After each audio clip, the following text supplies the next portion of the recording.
Welcome to my channel.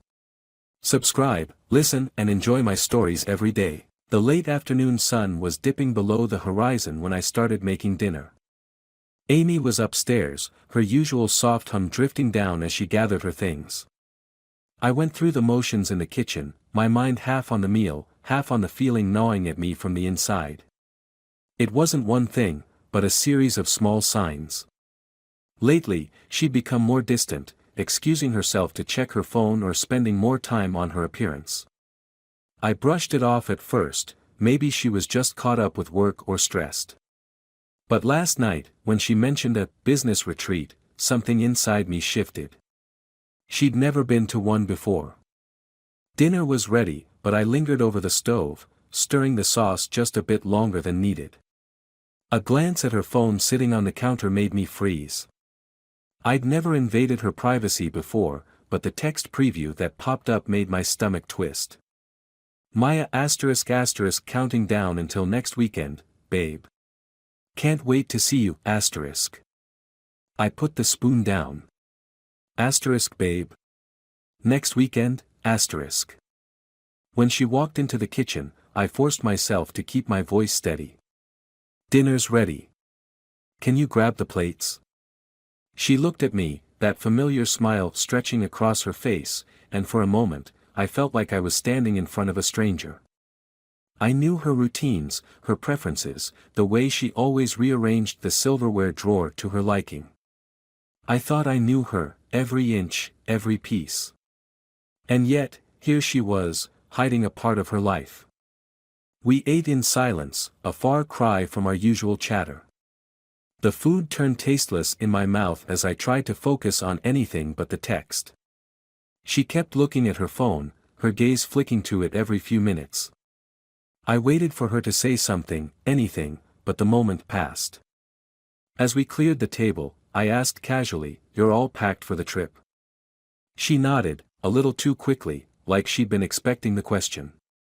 "Yeah, almost done. Just a couple things left. Should be a quick weekend, just meetings and team-building stuff." I gave a small, forced smile. Sounds fun. My heart was beating out of my chest, but I kept my voice light, as if we were talking about any normal work trip. That night, as she went through her routine, brushing her teeth and slipping into bed beside me, I lay there, replaying every little sign I'd ignored. The late nights at work. The new clothes she'd bought a month ago. The way she'd started mentioning this Maya here and there.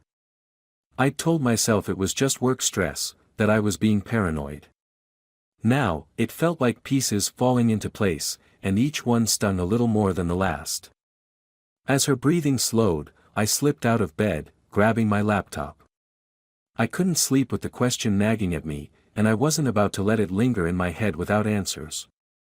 I logged into our phone carrier's account and pulled up the call logs. There it was, a number showing up repeatedly, especially late at night and on weekends. I searched the number online, running it through every directory I could think of, but it was unlisted. VoIP, the carrier noted. Whoever this Maya was, they wanted to stay hidden. By dawn, I had the basics: calls, texts, times, and places. My jaw clenched as I looked at the map of her recent locations, many of them miles from her office. She had been lying to me, painting a picture of long days in conference rooms while she'd been somewhere else entirely. I closed the laptop and sat in the quiet, the first light of morning creeping in through the window. Amy woke up to find me already in the kitchen, making coffee. I poured her a cup and handed it to her, letting my fingers brush hers. She looked surprised, almost guilty, but she quickly masked it with a smile. "Couldn't sleep?" she asked, wrapping her hands around the mug. "Just up early. Thought I'd get a head start on the day," I replied, keeping my tone even. I wanted to confront her then and there, to demand answers, but something in me held back. A part of me needed more, a clearer picture of the betrayal before I let myself react. I wasn't about to lose my mind over assumptions. Not yet. The next few days passed in a tense silence. I watched as she packed her bags, her excitement barely contained. She kissed me goodbye with a casual smile, like it was any other trip. But I saw the glint in her eyes, the eagerness that was painfully absent when she looked at me. I nodded, smiling back, and closed the door behind her. But instead of moving on with my day, I picked up my own bag, the one I'd packed secretly the night before. She had no idea I knew the hotel she'd booked for her business retreat, or that I'd arranged to be a few rooms down from her. I was about to make my way to the very heart of her secret life, to the place where she thought she could keep her deception hidden. I drove in silence, replaying her last words over and over in my mind. I thought about the years we'd built together, the shared moments, the dreams we'd planned. The betrayal felt surreal, like I was living someone else's story, but as the miles ticked by, the reality set in. By the time I reached the hotel, I was ready. Walking into the lobby, I felt an eerie calm settle over me. I checked in, offered a polite nod to the clerk, and made my way up to the room. My thoughts churned as I sat in the dim hotel room, imagining her just a few doors down. I could almost see her laughter, her relaxed smile, things I hadn't seen in months. She thought she was free here, that no one knew. Hours passed before I finally got the nerve to step outside and walk to her door. The hallway outside her hotel room door felt cold, dimly lit by the sterile lights that lined the ceiling. I took a deep breath, forcing myself to stay calm. My mind raced with the possibilities of what might unfold when I knocked, but my body felt like it was moving on its own, guided by a mix of anger, heartbreak, and the need for answers. I raised my fist, hesitating a split second before rapping firmly on the door. A few seconds passed. Muffled voices drifted through the wood, followed by quick footsteps. When the door swung open, I locked eyes with Amy. For a split second, I saw the realization dawn on her face, a brief, horrified look that disappeared as she plastered on a forced smile. "Michael," she said, her voice strained but trying to sound casual. What are you doing here?" There was a stranger standing behind her, looking confused. He had on a wrinkled dress shirt, sleeves rolled up, and a cheap-looking watch. Nothing exceptional about him, really, just a regular guy who looked as stunned to see me as I was to be standing there. His gaze flickered from me to Amy, probably piecing together that the colleague he was spending the weekend with was, in fact, married. I didn't respond right away, letting the silence speak for me. Amy shifted on her feet, her hand still holding the door as if she might shut it in my face. But I kept my hand firmly on the frame, subtly letting her know that wasn't an option. "Care to introduce me?" I asked finally, keeping my tone light but laced with the accusation I was dying to hurl at her. This is Maya," Amy stammered. She looked back at the man, her expression pleading as if hoping he would back her up. But he just stared at me, his eyes wide, clearly not planning to save her. "Michael, this is. Save it," I interrupted. My voice was harsher than I intended, but I didn't care. I was done pretending. "I know exactly who he is and what this is." Amy flinched, and I saw a flicker of shame cross her face. The stranger, Maya, or whatever his real name was, finally seemed to find his voice. "Look, man, I had no idea she was married," he started, his hands raised defensively. "She told me she was single, okay?" "Did she?" I replied, not even looking at him. My eyes were fixed on Amy. "Did you really think I wouldn't find out, Amy?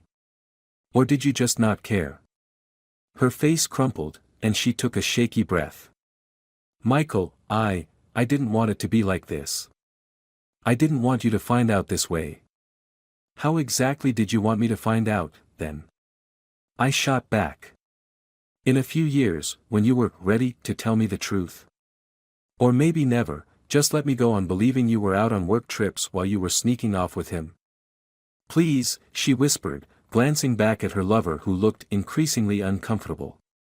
"Can we talk about this alone?" I glanced at him, realizing I didn't want an audience for what was about to happen. "Fine. Let's talk in the hall." She shut the door gently behind her, leaving the other man in the room. We stood in silence for a few moments, the tension thick between us. Amy stared at the carpet, refusing to meet my eyes. "I don't even know where to start," she said softly, her voice breaking. "I never wanted to hurt you." "Yeah, well, mission failed," I replied, my words cold and sharp. "You think it doesn't hurt, finding out my wife is having an affair with some stranger? You think it doesn't tear me up to know that all those late nights, all those times I trusted you, you were lying to my face?" Her shoulders sagged, and she finally looked up at me, her eyes filled with guilt. "I know.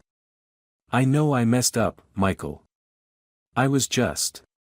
I don't know. I felt trapped. I felt like I was suffocating in this life, like I needed something else. Something different. Something else?" I repeated, barely able to contain my disbelief. "We built a life together, Amy. A family. And you throw it all away for, what? A fling? A little excitement?" "It wasn't supposed to be like this," she murmured, her voice trembling. "It just happened." I scoffed. "Funny how affairs always just happen. You didn't just happen to book a hotel room with him. You didn't just happen to lie to me for months." Amy swallowed, her face crumpling with guilt. "I know. I'm sorry, Michael. I know I can't take it back, but I am so sorry." I shook my head, the anger flaring up again.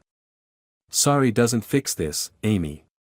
Sorry doesn't erase all the lies, all the times I believed in you while you were here with him."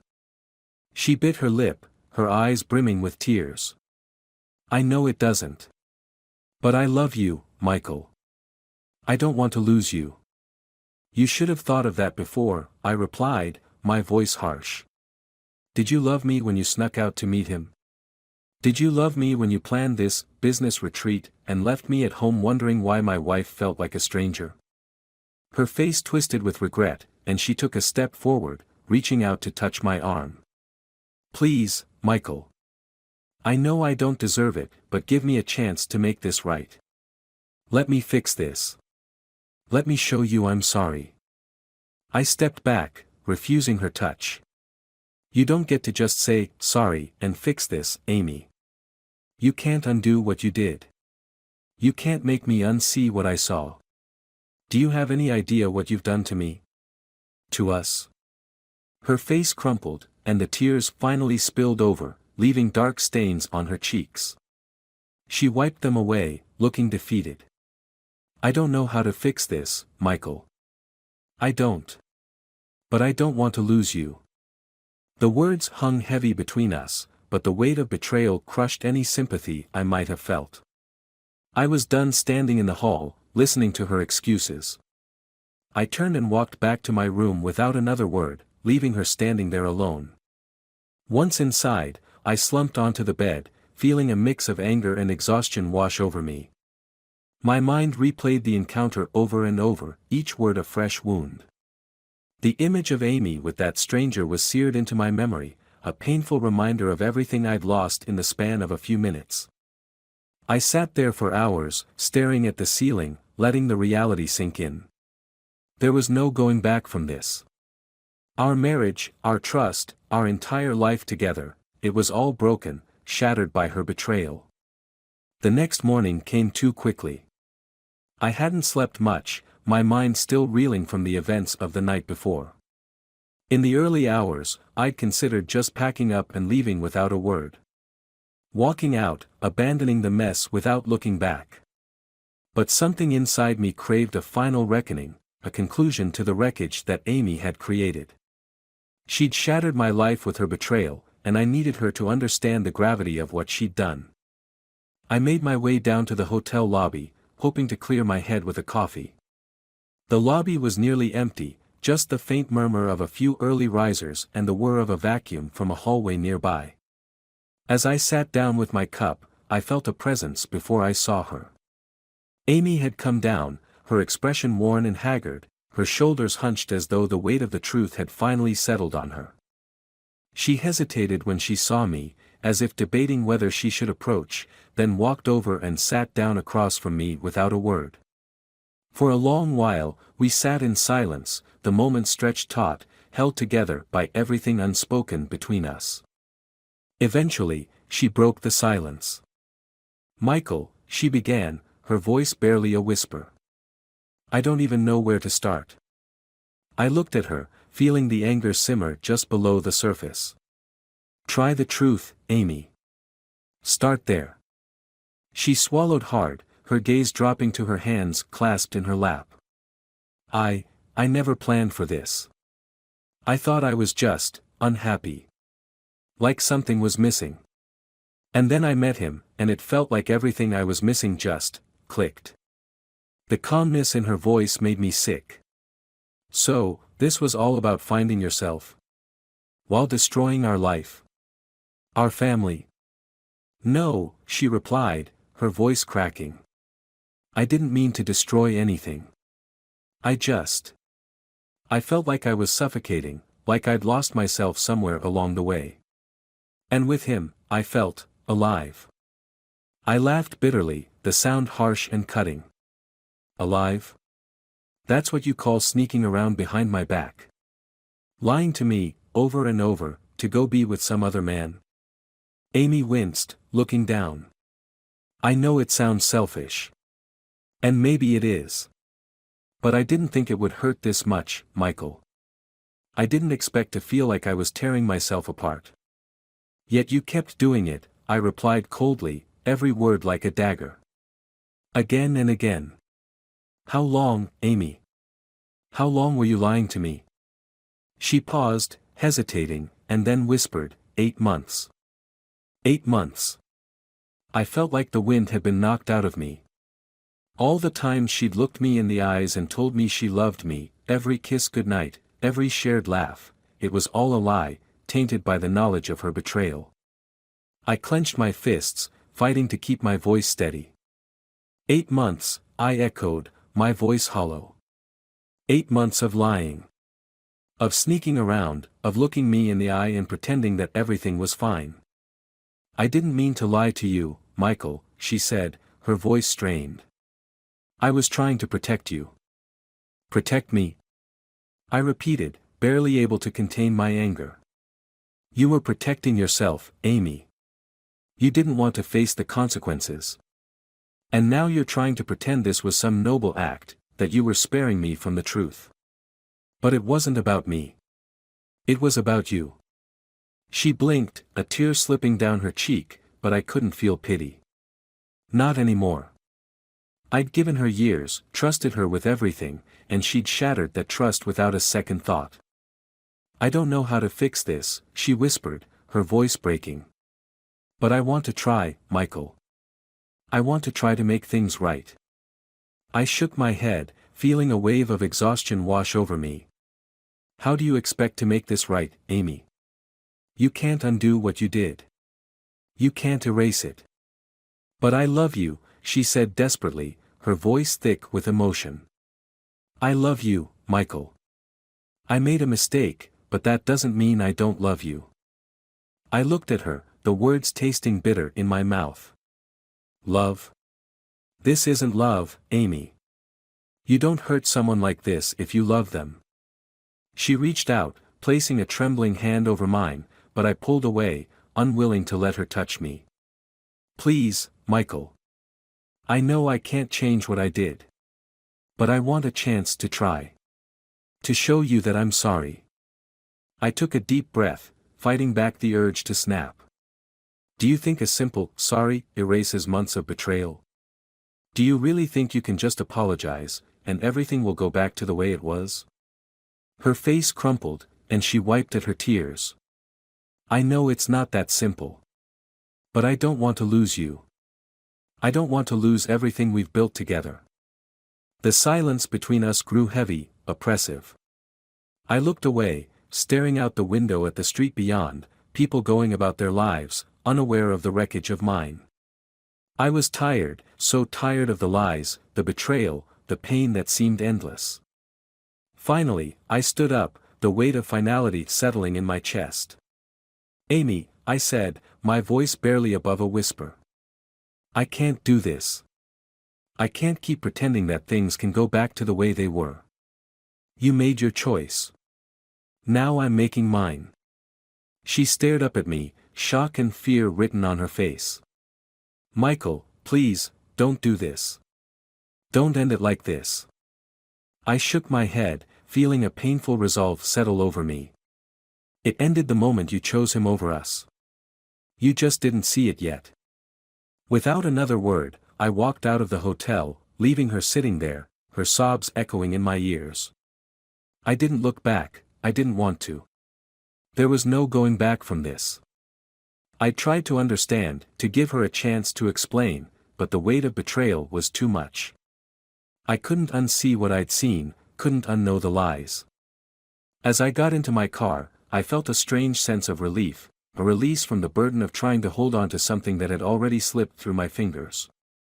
The road stretched out ahead of me, and for the first time in what felt like months, I felt the faintest spark of freedom, of peace. I drove home in silence, the numbness settling over me like a blanket, dulling the edges of my heartbreak. Months passed, and though I'd moved out of the house we'd once shared, life felt like it was in a strange, heavy pause. I hadn't spoken to Amy since I left that hotel. Not a single word, not a text or a phone call. And yet, despite the betrayal, a hollow ache lingered. I'd thought that leaving her would set me free from the grief, but I was wrong. It followed me everywhere, at work, while driving, even in the grocery store, where a song or an item in my cart could bring back a memory. The scars of our life together were etched into every part of me. I was trying to start fresh.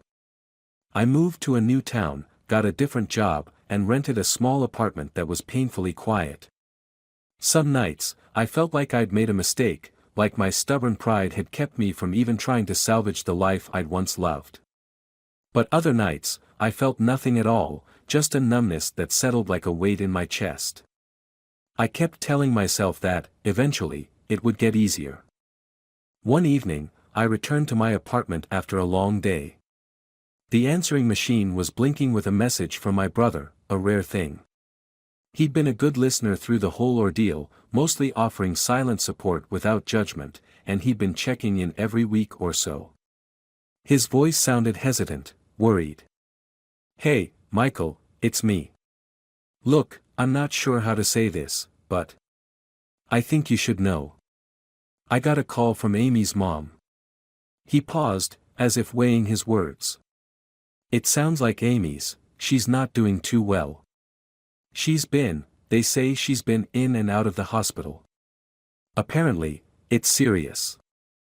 I don't have details, but they thought you should know. I know you probably don't want to, but maybe you could go see her." The machine clicked, leaving me alone with the weight of his words. Amy, in the hospital? In and out, with something serious.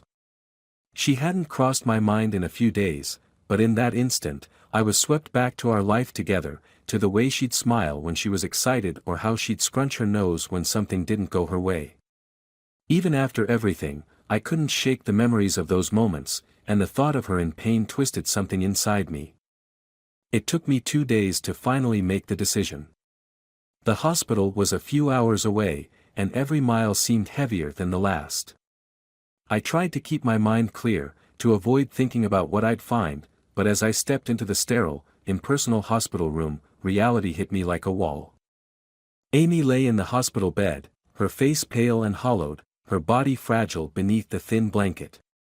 Her eyes were closed, her breathing shallow, but as I entered, she stirred, her gaze landing on me with a flicker of surprise and something deeper. She gave a faint, sad smile. "Michael," she whispered, her voice barely audible. "You came."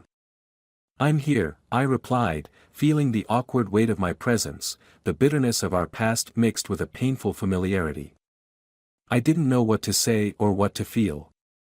I stood by her bed, unsure if I should reach out or stay back.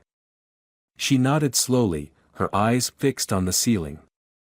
"I didn't think you would, after everything." I swallowed, pushing down the flood of emotions that threatened to overwhelm me. Why didn't you tell me you were sick? Amy looked away, a shadow of shame flickering across her face. I didn't want you to know. Not after what I did. I didn't deserve to ask anything of you. Her voice trembled, and I could see the tears glistening in her eyes. This isn't how I wanted you to remember me, Michael. Weak and broken. The word stung, a cruel echo of the betrayal I thought I'd left behind. How long? I finally asked, dreading the answer. A few months, she whispered. They found it after everything fell apart. She turned her gaze back to me, her expression softer, more vulnerable than I'd ever seen. I thought it was just stress. Losing you, it broke something in me. Her words hit hard, stirring the lingering bitterness inside me. But as I looked at her, I couldn't bring myself to lash out. Instead, I sat down, my hand resting on the edge of the bed. Why did you do it, Amy? I asked quietly. Why destroy everything we had?